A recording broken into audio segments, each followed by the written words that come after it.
La Commission européenne reconnaît qu'un miel sur 3 vendu en grande surface est un miel frauduleux. Ça veut Mhm. dire quoi?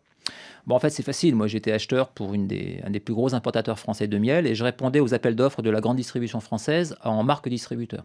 Donc, j'avais des demandes de certains clients qui me demandaient 400 tonnes de miel en pot de 1 kg, par exemple. Et les prix qui m'étaient demandés faisaient qu'on ne pouvait pas proposer du vrai miel à ce prix-là. Donc, ce qu'on faisait, c'est qu'on achetait du miel chinois, entre guillemets, hein, donc des produits fabriqués en Chine, qui était en réalité un assemblage de sirop de sucre, colorant, arôme, qu'on conditionnait Donc pour pas comme de miel du tout. pas de miel du tout, non, non, non, non. Rien Non, non, provenant non, des non, rien, abeilles. non, non, non, ça n'avait jamais vu une abeille, ni de près, ni de loin. Donc, c'était des produits complètement artificiels, fabriqués en Chine, importés en très grosse quantité, à des prix imbattables, hein, puisque moi, j'achetais ça moins d'1 € du kilo. Donc, vous voyez, hein, pour du miel, on sait très bien que c'est impossible.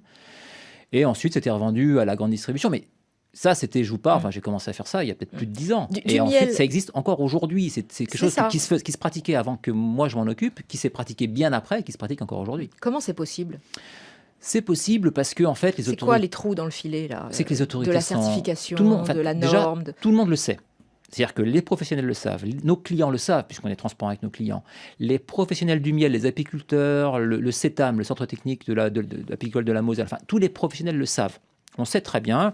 La plus grosse fraude aux États-Unis concernait du miel importé de Chine, donc tout le monde sait très bien que le miel chinois n'est pas du miel. On sait en plus qu'il y a quasiment plus d'abeilles en Chine, tellement c'est un pays qui est pollué. Sauf que le consommateur ne va jamais voir miel de Chine sur le pot. Non, mais justement, en fait, le problème, c'est que... Vous parlez même d'un miel avec un miel chinois avec un certificat d'origine argentine. Argentine, Vietnam, oui, bien sûr. Il y a rien de plus facile que recevoir un conteneur de miel chinois dans n'importe quel pays un petit peu laxiste et de réobtenir un certificat d'origine pour le réexpédier.